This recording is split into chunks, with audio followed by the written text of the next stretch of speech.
Call to order the City of Jarrell Special Call City Council meeting, Monday, October 2nd, 2023 at 7 p.m. We're going to start with a roll call. Everybody is present. Next is going to be an invocation and pledge of allegiance led by Jeff Seidel.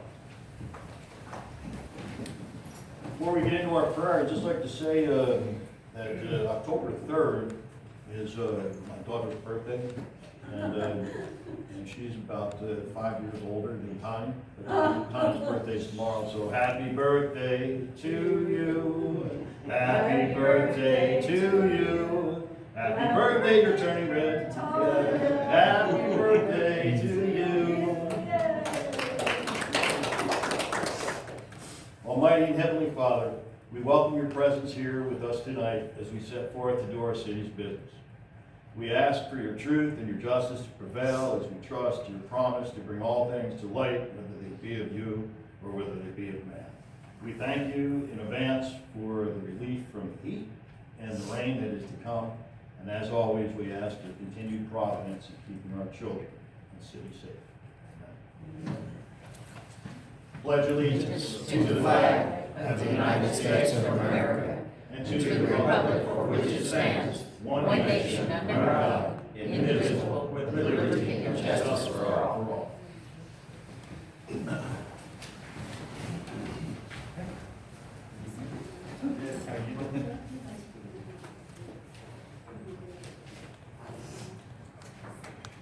Agenda item number 2, public comments. We have 2 of them here.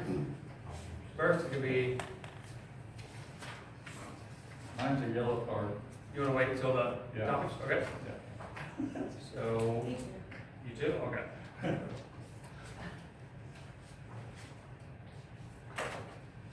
And the next item on the agenda is agenda item number 3, proclamations. Agenda item 3.1, we have a proclamation declaring October 3rd, 2023 as a National Night Out. Whereas the National Association of Town Watch sponsors a national community building campaign on Tuesday, October 3rd, 2023, entitled National Night Out. And whereas the National Night Out campaign provides an opportunity for neighbors in the city of Jarrell to join over 38 million neighbors across 16,000 communities from all 50 states, U.S. territories, and military bases worldwide. And whereas National Night Out is an annual community building campaign that promotes strong police-community partnerships and neighborhood camaraderie to make our neighborhoods safer, more caring places to live and work. And whereas neighbors in the city of Jarrell assist their local law enforcement agencies through joint community building efforts and support National Night Out 2023. And whereas it is essential that all neighbors of the city of Jarrell come together with police and work together to build a safer, more caring community. And now therefore, I, Mayor Patrick Sherry, do hereby call upon all neighbors of your city to join Jarrell Police Department and National Association of Town Watch in support for National Night Out on behalf of the entire Jarrell City Council. Do hereby proclaim Tuesday, October 3rd, 2023 as National Night Out in Jarrell, Texas. And witness whereof we have affixed our signatures and seal on this 26th day of September 2023, City of Jarrell.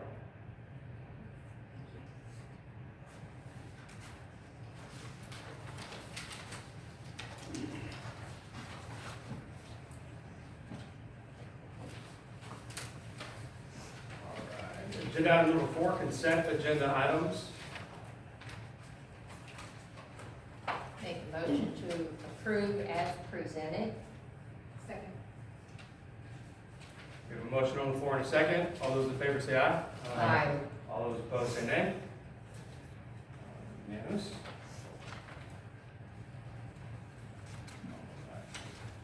Next item on the agenda is item number 5, regular agenda items. 5.1, discussion, consideration, and possible action regarding an extension of the interlocal agreement with Texas Health Benefits Pool, formerly TML Health Benefits Pool, for the annual health, dental, and vision benefits renewal. Thank you, Mayor. This item is for our annual health insurance renewal. The plan year will go from January 1st to December 31st, but we are required to make our selections now. They did give us an extension from the normal October 1st due date until the end of this week that we need to fill out the forms and return to them. There is a 10% increase, which was included within the budgeted amount. They had originally quoted us a 30% increase, and we were able to get that down to 10%. This is the exact same plan as last year, and the city would cover the employee-only cost, so that 10% increase for employees. The breakdown of that is in your packet, and then employees would cover the dependent costs on top of that. We'll begin open enrollment next month, and the total estimated cost, which will vary based on the number of employees that actually participate in the plan, is about $175,000. Happy to answer any questions on that. And does that include the dental and the eye? That's inclusive, everything inclusive? Absolutely. How many of our employees, percentage-wise, are on this plan? Almost all of them. So I think the last month we had 17 enrolled, which I think is just one less than total enrollment. We have all the employees we have active, and we've averaged 15 employees participating in it since January when we started. Same coverage plan, everything, nothing has changed? Everything is And employees are happy with it? I believe so. I haven't heard any complaints. We did look at some other options. Of course, there's always, increasing deductibles and things like that to lower costs. We didn't need to do any of that this year because it was within it. We also looked at the health savings accounts. Those can be really beneficial options, but it wasn't enough of a savings for the city to contribute enough funds to make it worthwhile. Sounds good.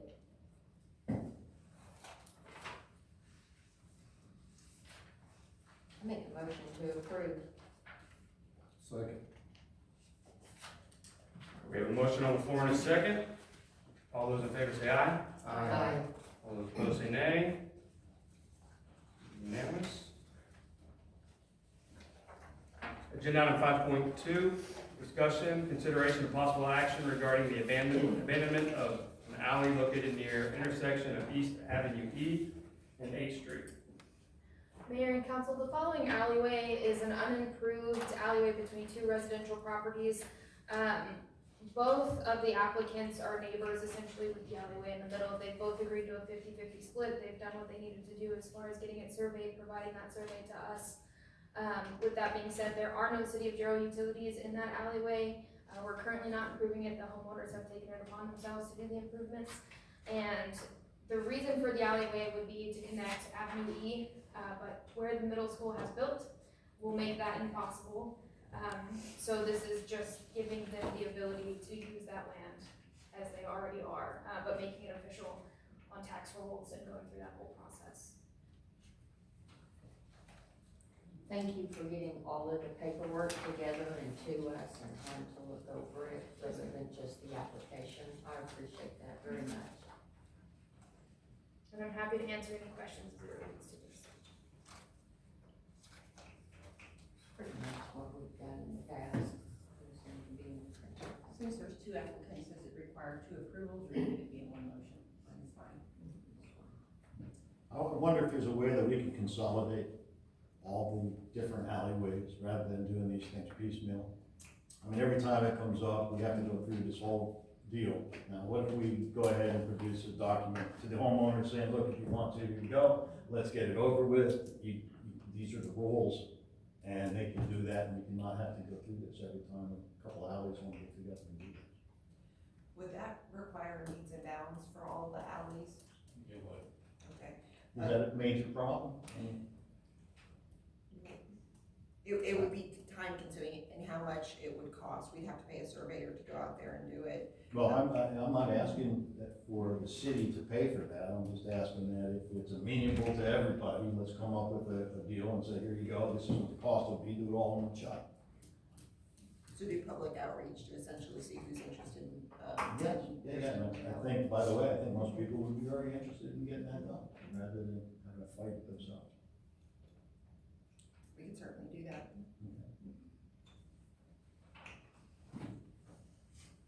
I'll make a motion to approve the abandonment of the alley located near the intersection of East Avenue F and East Street. Second. That would be correction. We have a motion on the floor and a second. All those in favor say aye. Aye. All opposed say nay. Unanimous. All right, agenda item 5.3, discussion, consideration, and possible action regarding ordinance number 2023-0, or 1002-01, authorizing the update of Texas Municipal Retirement System benefits to increase employee and city contribution rates. Chris? Mayor and council, this is a memorialization of what you passed in the budget, moving the 6% employee contribution to 7% effective October 1st, and the employer match to increase to 2-to-1 effective January 1st, 2023 per TMRS. The costs are in your packet.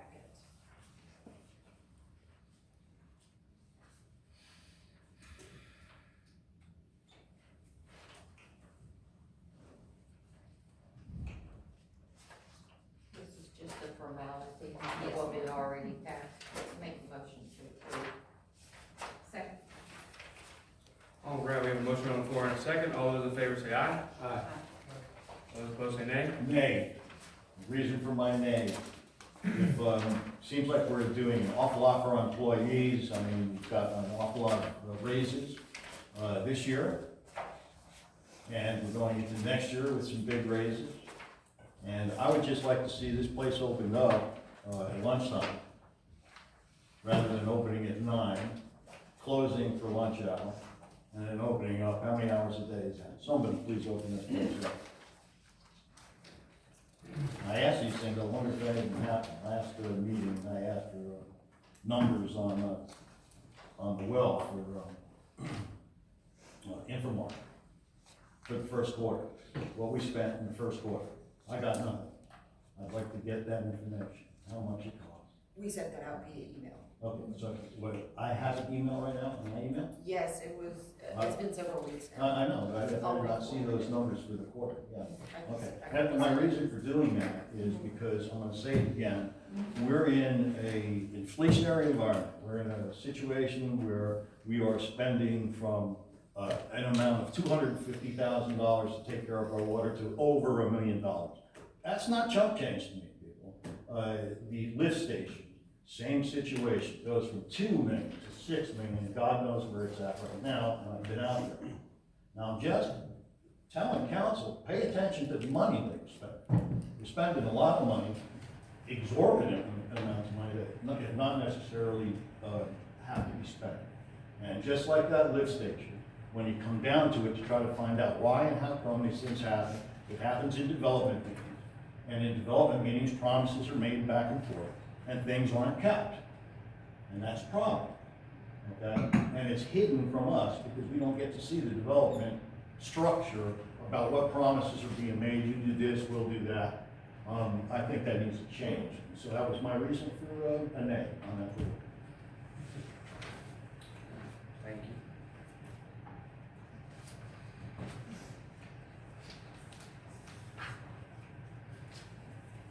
No, go right ahead.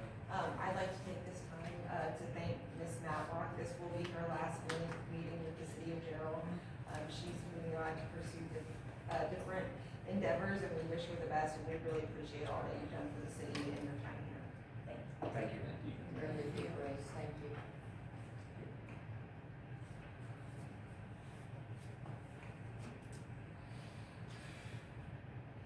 All right, next item on the agenda, agenda item 5.4. Reconsideration and possible action regarding ordinance number 2023-01-002-02 for the request of Solana Ranch to change the zoning of a 10.2 acre tract of land in the Davis East Survey, number 172, located on County Road 307, near County Road 305 in Jarrell, Texas, from AG to MF2.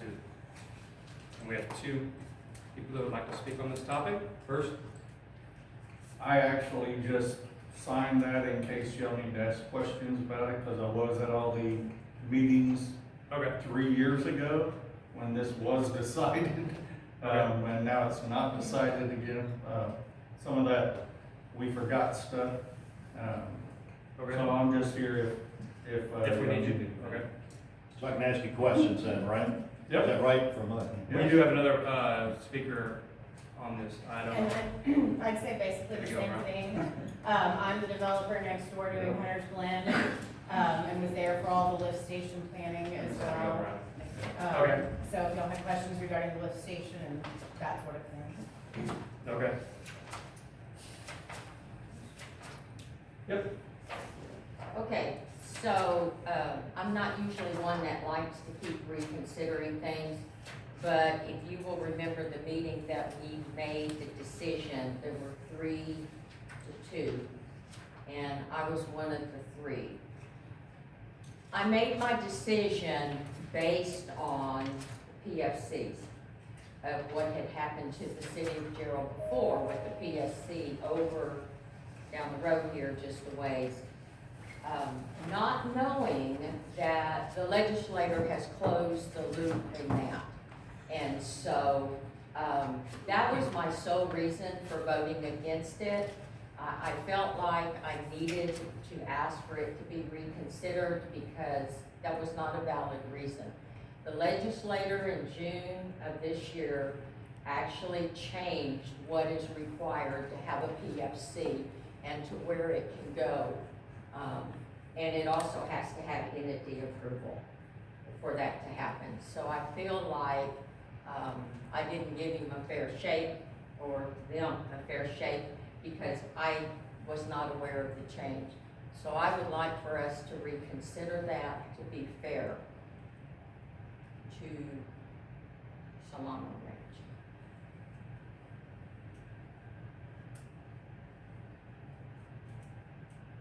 And I have a printout of all of the specifics on what the legislator has changed and how they closed the loophole and all of that. So When you say close the loophole, say Yeah. exactly. okay, so before, Jeff, if you'll No, remember. I do understand the situation, but just Okay. so everybody understands what the change was. Okay, so first of all, PFC can only own and operate inside their area. So they can't come from Austin and do County. something like that. County. Yeah, it's gotta be within their town. The other thing is, mandatory public hearings are required and advance notice to approve or require developments must be done. The city or county approval, where the majority of the PFC board members are not elected.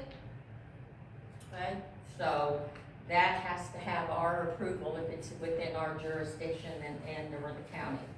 For occupied developments, either renovation or repair to the developments, they have to have, if they're going to have the reservation of the lower income, they also have to have approval for that. There's audit reports right now, or before that, there was no audit. They just did what they wanted to. And now audit reports are required, and it has to be on their website, published on their website. Tenants' rights are a little stricter than what they were before. Active marketing of available units to participants of the housing choice voucher program. So again, that's the lower income. And new tax exemption expiration periods are based on the type of development if it's not in compliance. So there's a whole lot of things that they put in to protect the taxing entities, where the one that we currently have, no taxes to the school district, no taxes to the city, and all that stuff. So I was unaware of these Well, changes, that would and be so, devastating, I mean, obviously. So Yeah. everybody understands that would be Yeah. devastating to us. So So- the legislature took care of that, okay? They That's did. what you mean by closing the loop. that's what I mean by closing the loop. Right. So, Exactly. so you want to reconsider now this different one, because that was your reasoning for not. That is approving. correct. Okay, and I don't have a problem with that. I would like, is the developer here? I'm the landowner. Are you the landowner? Yep. In the development process, were there any negotiations for, how you dealt with the project? We don't have a project yet on it. I mean, we participated, that whole tract of land was owned by our family. Where the school is, where the Hunter's Glen is, where the 10 acres is, where the kids zone, all that was owned by our family. Right. And part of the process of us participating in getting the school site where it is was for our family to pay the water and sewer to the school as part of our deal with the school. What exactly does that boil down to? You will pay. We've already paid for all. So you paid up front the for this wastewater development? Is that? No, we didn't pay up front, but we paid for all the wastewater and water requirements for the school. Because the school, when we sold the school property, the school district did not want to go back and pay again for they said, hey, we need to have one transaction to get the school done. If you guys will agree to doing the water, wastewater to the school, then we will do that. And we had a number in there that was Considerable. Well, not considerable enough. It's been about double what we thought. So we've paid, we've paid approximately $1 million to have the water from the lift station, the sewer system to go down. In doing that, in all of our conversations with the school district, with the city, everyone, I thought we'd made this kind of overall plan. Yeah. We had, our 10 acres was gonna be multifamily. We weren't gonna compete with Hunter's Glen as being a single family.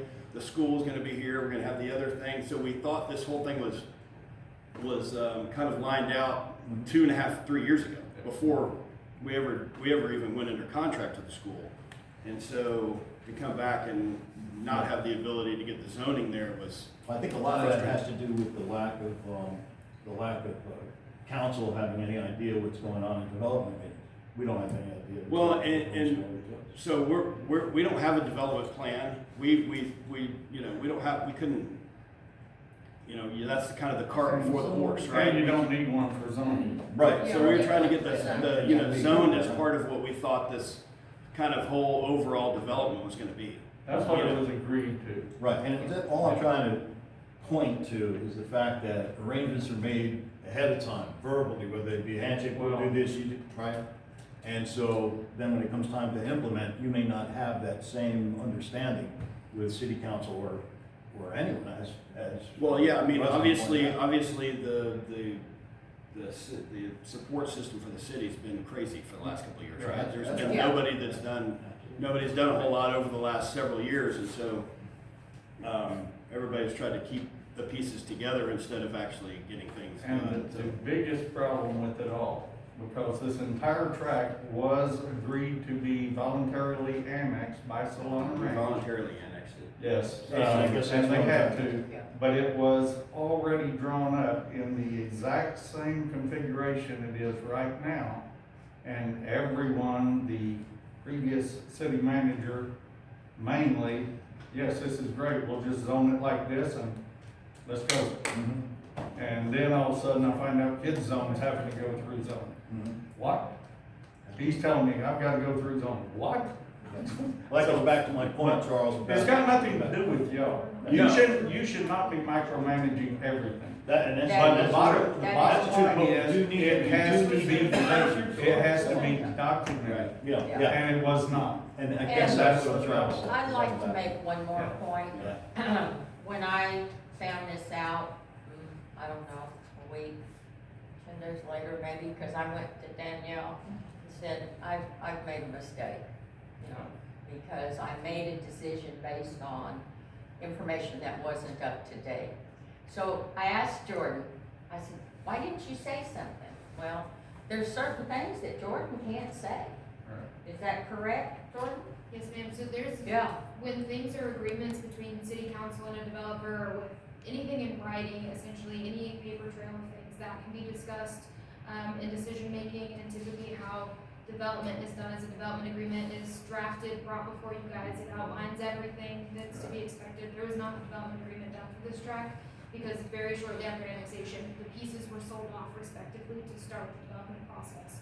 So Hunter's Glen has a separate agreement, that was a fact, but it was made with Hunter's Glen and not with Solana Ranch. The school didn't have a development agreement because they didn't need one, so on and so forth. So it's not to say that these facts didn't happen, or that, you know, whatever the case may be, it's just, we do not have an existing agreement between Solana Ranch and the city of Jarrell that could be entered as a fact in a zoning case, essentially. So, we went out and looked at that property, and we looked at so much lately.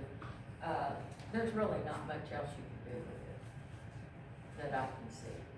So anyway, I'm asking that we reconsider that, and give it a fair shot, because my decision was not based on, correct information, and I'll be the first one to tell you I made a mistake, and I'd like to have the opportunity to correct that mistake.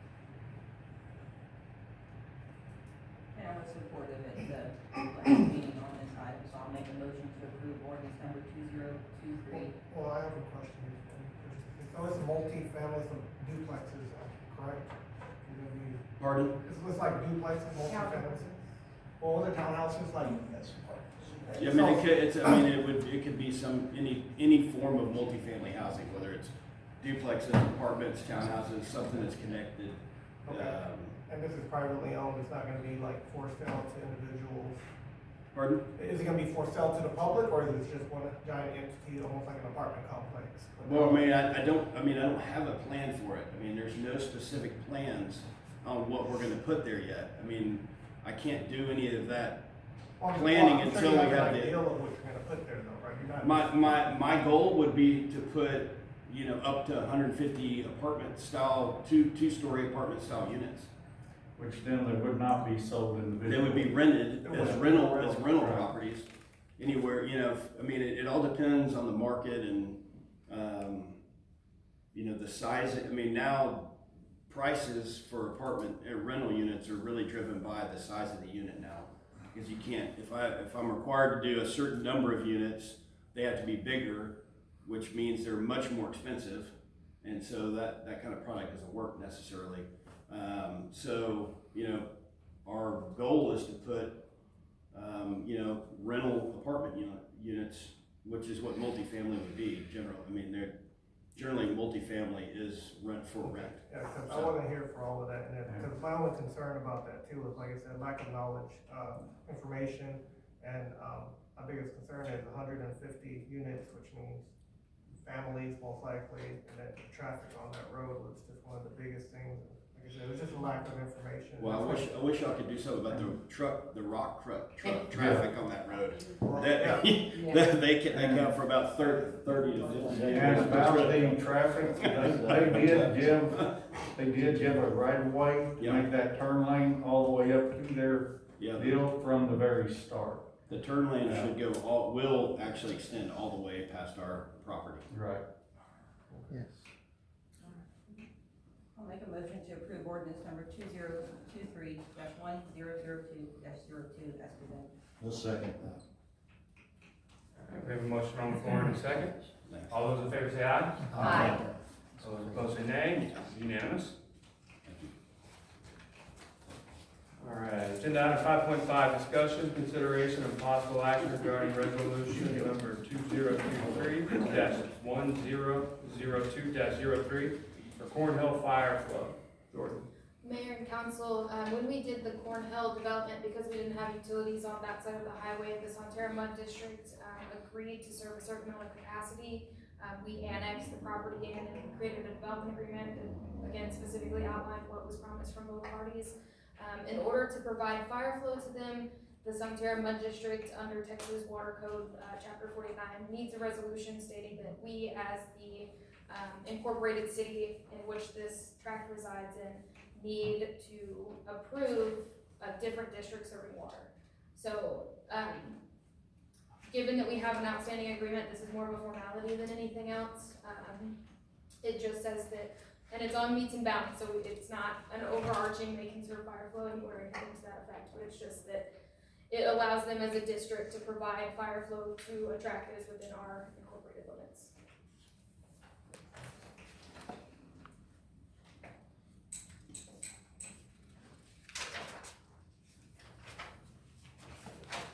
Does the fire flow have anything else to do with, water or wastewater, or, I mean, you put fire flow out there, that's not your wastewater, that's not your, water, that's not your project water, that's just for fire flow? Is that a common practice that other people are doing? It's not to, for us, it's a winning And situation. I'm gonna call it like a CCN, is it like a CCN, or? There would be CCN limits that probably abut, near this line, right? Since Sandera has a line directly near where we would sell water.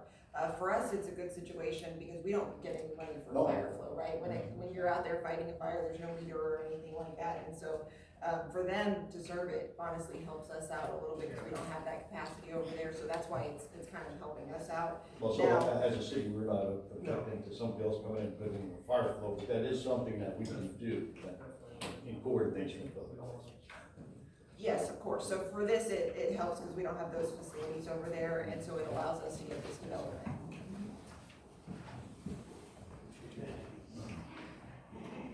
I'll make a motion to approve resolution number 2023-1002-03 as presented. Second. We have a motion on the floor in a second. All those in favor say aye. Aye. All I was late, sorry. all those say nay. It was unanimous. Who's doing the bottom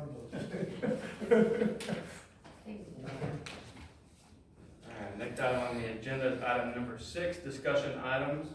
6.1, discussion, consideration, and possible action regarding locations and date for holiday events. Ms. Singh. All right, thank you. So I wanted, since this is our first year, to be hosting a couple of holiday events. I wanted to get some input from council before we started planning those.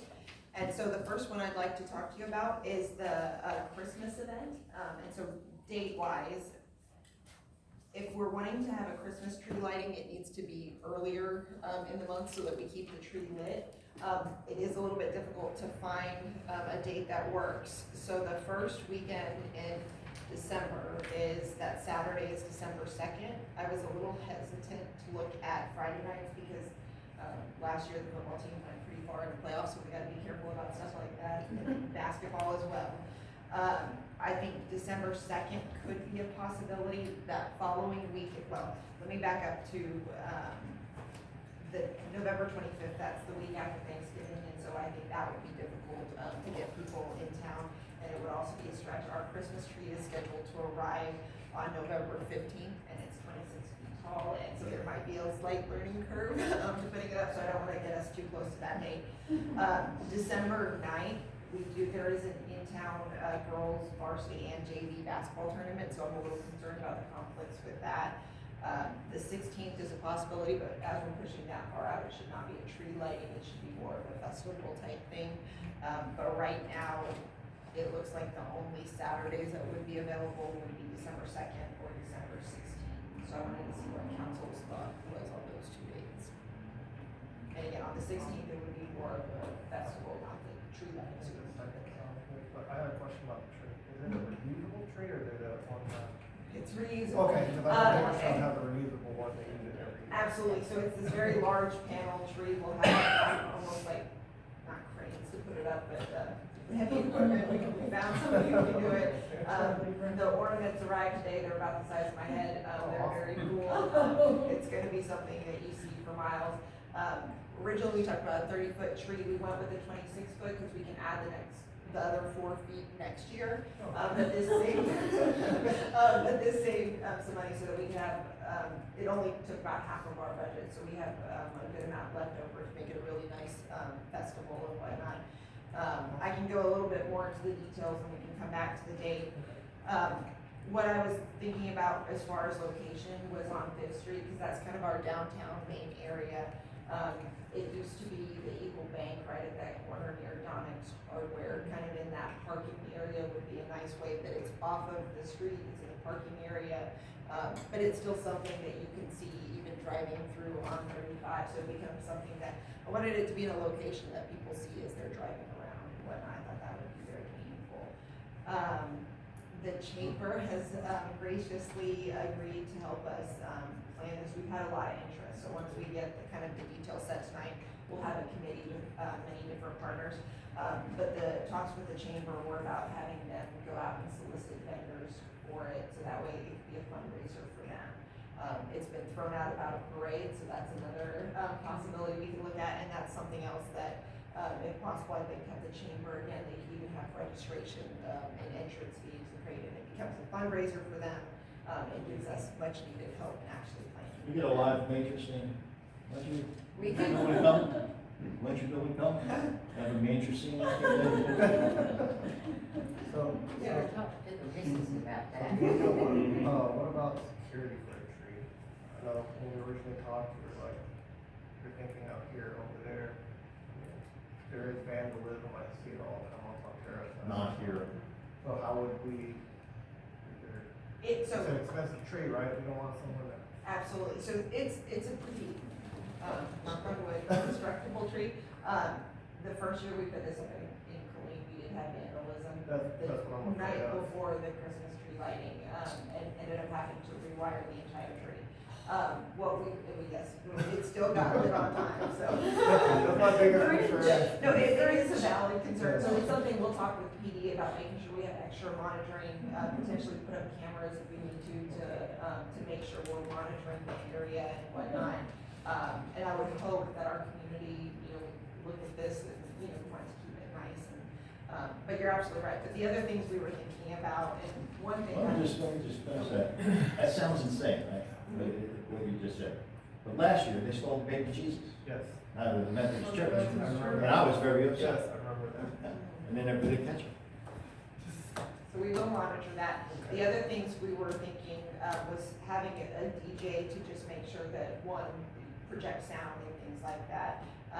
But maybe KISD performances, their dance teams, their bands, their choir, things like that. And the ISD is very much wanting to partner with us. They've said we can park at the middle school, we can figure out how to safely, close the streets so people can walk from there. A Santa would be wonderful, a snow machine. Yes, I've heard some recommendations for that. And so, the other thing I think would be really nice is if we put lights on the adjacent businesses. We have to ask their permission, but if the council is okay with paying for those services, so that way we can make that whole block just very nice and lit up.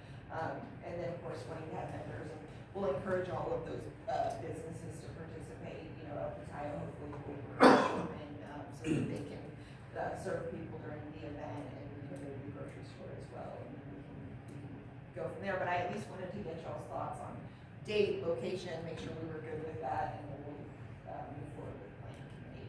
And what were the dates proposed again? So either December 2nd or 16th.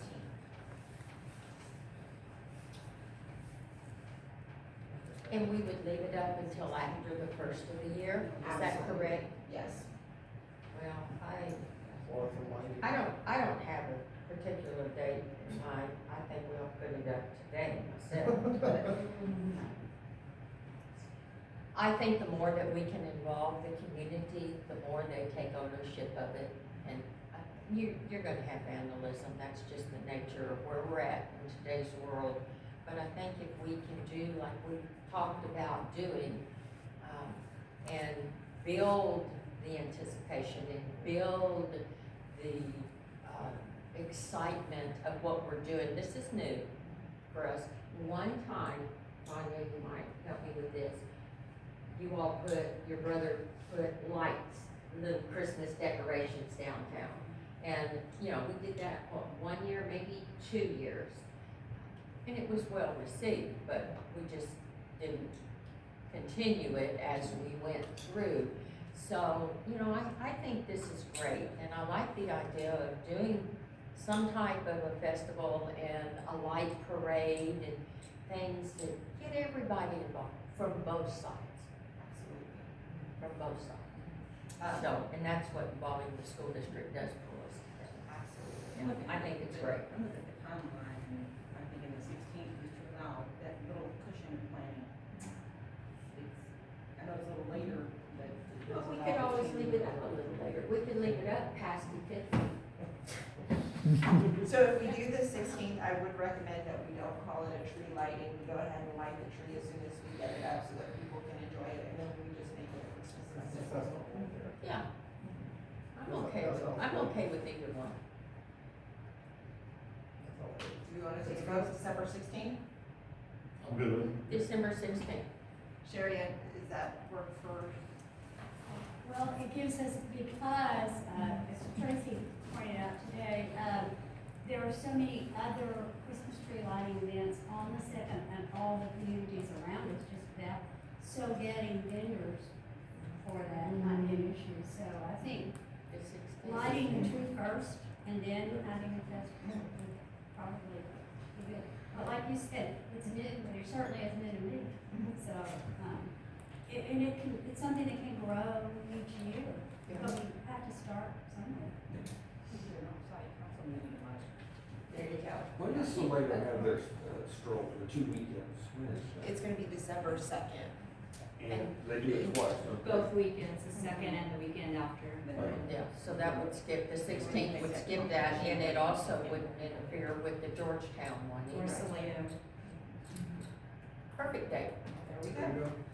All right, so I'll keep y'all updated on, as things progress with that. And then the next holiday we have, is for Independence Day. And so for that, I have a little bit more of a specific date, looking at July 6th. So I've contacted, a person that can do fireworks for us. They're already booked, of course, on July 4th, as, happens very, very quickly.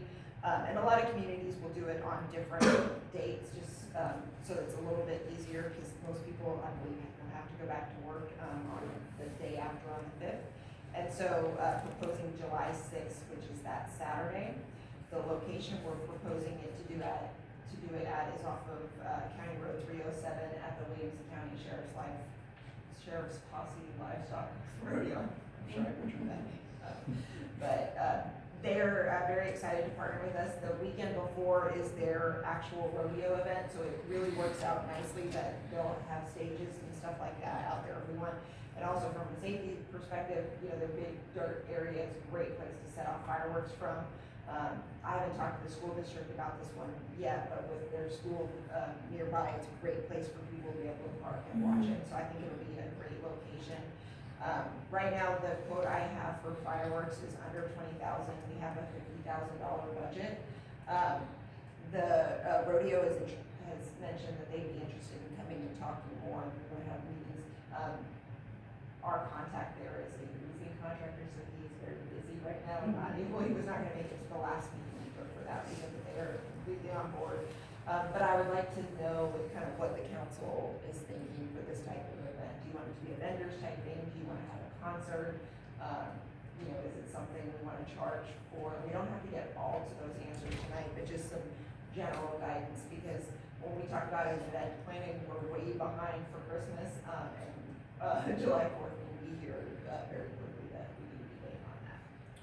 Again, I would like to see us do some type of vendors, not that we have to charge them, but some type of vendors, make it a family type festival for the 4th of July weekend. Okay. I think, Let's say a DJ over like a band, that way they can play requests, whatever. and they could play the Yeah. different types of Yes. music, yeah. So I personally, I find these very exciting times for, just ways of giving back to the community. Plus, piggybacking off the rodeo, those vendors might want to just stay there that are already there, so. Absolutely. Yeah. Easy double too. And maybe we can use some of the budget to have kid-friendly type water features, since it's just so hot and whatnot. Yeah. I think that will be really nice to have there for people. I'm fine with July 6th. I think Patrick will donate some fireworks. So that would bring up the question, and of course it's later on down the line, So, will they be able to fire their own after the professional fireworks? So those are things we have to work out. There's a lot of things. And of course, who knows, we may be still in a severe drought and not be able to do that, so. That's But a good thing to talk about in the future. A lot of diocese, will do this so that there's an alternative, a safe place for that. But one other thing I would like to get some, guidance on is any partners for the event. Santerre, I know, would like to meet and discuss different things. I don't know what the council's direction is on whether or not City of Jarrell event, or whether or not we wanna branch out. I think we should partner, cause it'd be a good bringing them together, instead of Santerre and the city. Now it's like, plus, like I said, spoke with you, they have a budget for fireworks that they're unable to allocate, so, it would help pay for stuff. So. Yes, definitely, we don't have to take on the burden ourselves. Well, again, I agree, because I remember when Santerre did theirs, citizens of Jarrell enjoyed that just as much as the Santerre people did, so I don't have a problem with them working with us. Wonderful. I think they have a director now.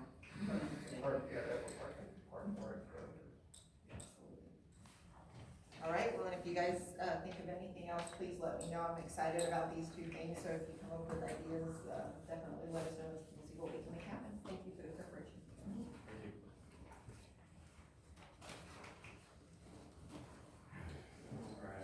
Next item on the agenda item 6.2, discussion, consideration of possible action regarding regular city council meeting schedule.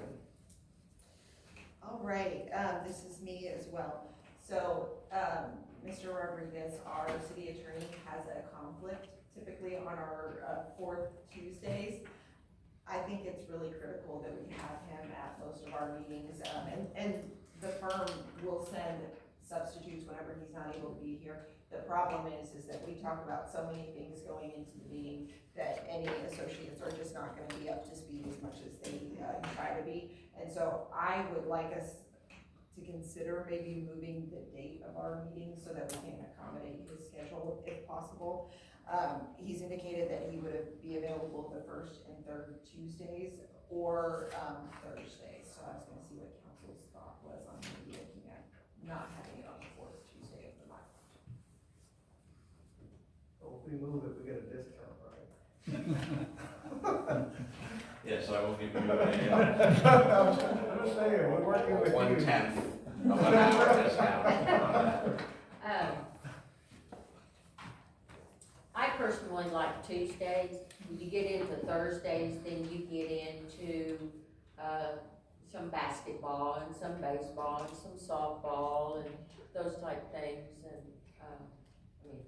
not that I play any of that or have anybody involved in it, but I think if we wanna encourage, community participation, we need to try to stay, I'd like to stay on a Tuesday myself. If we move to the first Tuesday, it might make it a little bit easier during our upcoming holiday schedule, just because we would be looking at, in November and December, changing those meetings anyways, and since now we're having an October meeting, tomorrow would be the first Tuesday, we could shift starting, November, having that first Tuesday. I think I looked forward, there might be a little bit of an issue with January, but, as we get closer, we can bring y'all Yes. a change for that, so we're not gonna be on January 2nd. There will be still a special meeting in November for the election, but if the council's open to moving it to the first Tuesday, I think that would be great. Do we have to do this via resolution or ordinance? Okay. So we will update our website, and we'll post the next meeting for the first Tuesday in November. But you have to make a vote on it. Oh, yeah. So, then with planning and zoning on the second Tuesday, when they bring things to us, they'll be like 3 weeks old. Is that an issue? So we may talk about shifting those meetings. if Okay, they're able. Yeah. okay, all right, very good. Okay, I make a motion that we move our, regular stated meeting to the first Tuesday of every month. Second. All right, we have a motion on the floor in a second. All those in favor say aye. Aye. All opposed say nay, unanimous. Thank you, So guys. you did say. Thank you. Said it publicly, we get a discount. Hey, we'll take you up on it. Discount for discount. All right, Agenda item 6.3, discussion, consideration, and possible action regarding future updates to the Unified Development Code. Mayor and council, we had a contract with Kimley Horn to do staff augmentation on an hourly rate. It was a not to exceed contract. With that, there's been a lot of discussion with council and P&Z about inconsistencies in our zoning code. So we approached them to do essentially a zoning code update within their current allotted contract for the staff augmentation. So the plan is to go through chapter 4 of our zoning code, or of our UDC, which is our zoning code, identify any issues, correct what they can, do some workshops, do some public feedback, really do a collaborative effort to get this up to date. With that, they will also take recommendations made by half during a comprehensive planning effort, and what we'll end up getting is almost a UDC rewrite. So we'll address the comments that half made on the other sections. Kimley Horn will address chapter 4, and then at the end of it, hopefully in December timeframe, we'll have a cohesive document that makes sense and reflects the goals and policies set forth in the comprehensive plan. With that being said, Kimley Horn has requested input from you guys and feedback as to what do you like, what do you don't like, are there conflicts you see out and about when you're driving around, stuff that really just bugs you, or stuff that you think has potential to be great if we just finessed it a little better. Those little nuances that at least I notice when I'm driving around, I'm sure you guys do as well. If you can make a list and send it to us. Our first projected workshop with B&Z is supposed to be October 17th, and with that, and the shift of the council date, this will align our P&Z schedule if we move to the 3rd, so there's only a 2-week gap between meetings. This is kind of just goes in line with the previous topic as well. With that, is there any questions or concerns about this specifically, either process-based, what it looks like? We'd like for, if you're available to attend on the 17th, is there any? Yeah, I think it would be important that we do, and just, I think we ought to take a look at the comprehensive plan again, so. Absolutely. I mean, a serious look at it. I don't think it's applicable as much as it was in the first half. I don't think the citizens had any input to it at all. Anyway, as long as that's They did. fine. Say it again? They did, but you are correct. in No, the fact that actually, it is it was horrible, okay, and the rollout of that comprehensive plan from citizen input was absolutely ridiculous. I'm not gonna argue with it, I'm just gonna say that, But in I- fact, the citizenry ought to be involved in what their tax money goes to. And I keep trying to repeat this, okay? It's not your dollar, it's not her dollar, it's not my dollar, it's the citizens' dollar. We do a comprehensive plan, there needs to be input from the city as to what they want. I'll say it again, the city doesn't wag the council should wag the city as far as implementation of what the people want in the city. It's pretty simple stuff, it's not really hard. But when you lock out and close doors and say, look, the city's gonna develop this whole thing, and we're gonna develop that comprehensive plan, and here we go out for citizen input, and there's not one, show me a shred of citizen input, of where they say, oh no, we would like this, we'd like that, we buy land, we don't use it for what it should be. I'm just saying, we need to. Were you on that committee, Jeff? I should have been on that committee, as a matter of fact, we No, that talked wasn't about the that. question. What do you say? Were you on that committee? Should the comprehensive plan? No. No, and actually, when it was developed, what we did is we got it hardbound, oh, we're gonna send it out. You were here. Yes, you were, Shannon. You were I was here when it was working for us done. before We you did quit. that. Came back, yeah. Yes, ma'am, we did. And we have a report from HAF that has detailed list of all the public input that went into the Yeah, comprehensive. and all I'm trying to say is, you saw it, and here's what I hear council say, so everybody can understand. Our citizens don't care. They're not involved. They are apathetic. Has that not been said? It gets said all the time. They don't want any involvement. There's a good reason for that. Good reason for that. You don't get the word out to them, how are they supposed to tell you what they want? We did that during, right Oh, before anyway, we need to COVID revisit. started. Yes, ma'am. And we did have input. Yes, ma'am. We had several public meetings, we had open houses, we had live workshops online that they had access to. We sent out QR codes, I believe a bill went out They gave them the same information, we have links on the website, and it was pretty extensive. It's Citizen involvement was pretty much zero. outreach to get input was extensive. I'm not gonna argue that you didn't put it on Facebook. I'm not gonna argue that you didn't, but there was no input from the citizens as to what a comprehensive plan should be for this city. And I'm upset about stuff like that. I think that we should take care of the citizen and take his input and do a comprehensive plan.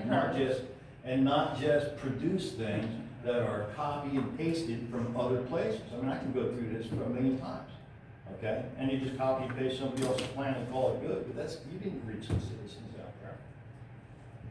Well, this effort will be another good opportunity to get a lot of citizen involvement, Let's make reaching sure out. we get that.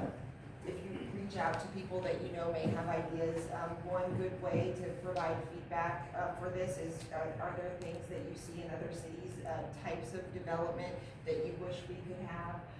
Things like that. You see things in other cities that you don't like. Giving us specific examples like that makes it very easy then for us to transfer that into a code-based thing. But yeah, I think it's important if council,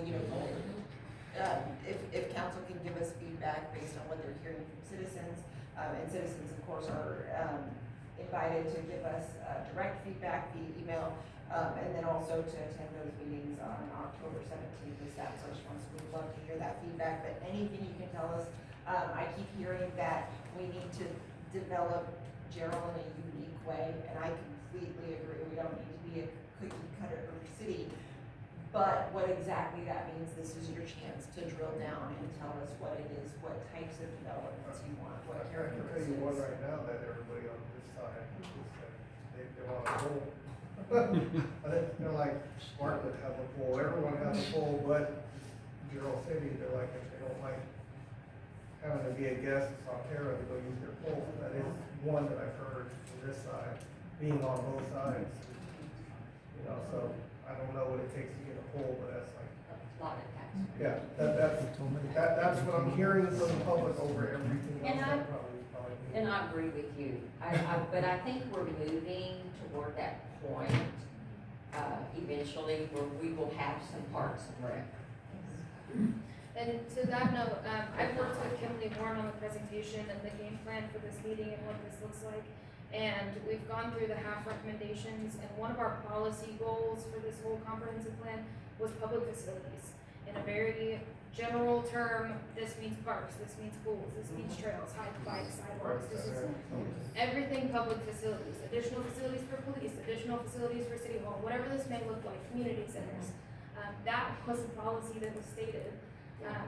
And part of this code update is addressing the sections where we could enforce additional facilities to do things like that. So requiring parkland dedication and actually following through with development fees to get facilities on the parkland we asked to be dedicated and things of that nature. This is all part of it. We're just taking recommendation from the comprehensive plan, what we know we want, what we know we need, and just solidifying it in a code that gives us the ability to make it happen. Because right now we don't have that ability. So you need our recommendations via email to you? Preferably, it can go, Copy both of us on there. so Okay. we can both see. By this, before the 17th.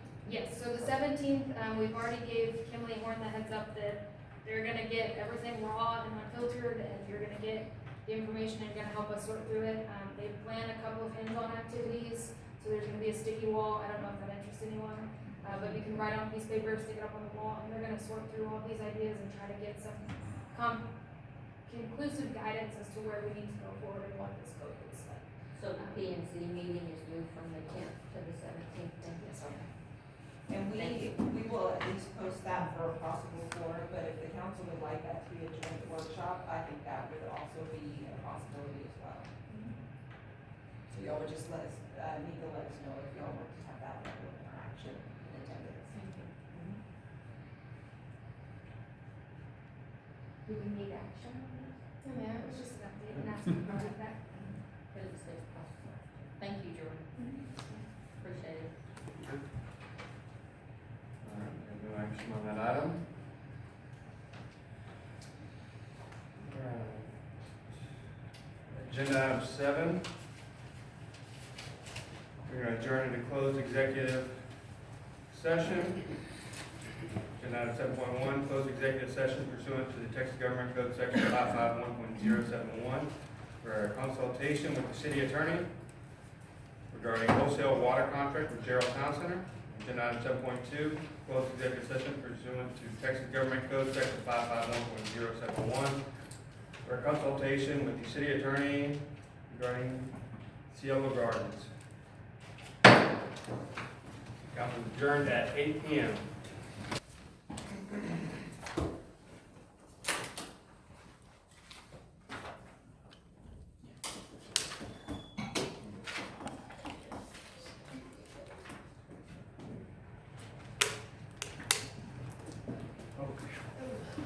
Doesn't kill you.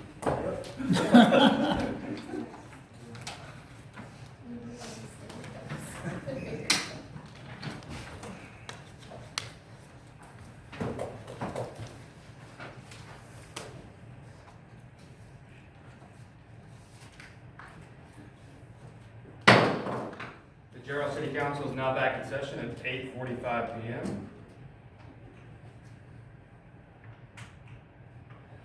Agenda item 8.1, discussion, consideration, of possible action regarding the wholesale water contract with Jarrell Town Center.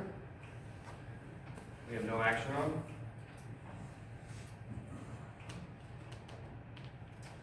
Agenda item 8.2, discussion, consideration, of possible action regarding Cielo Gardens. This one we also have no action on.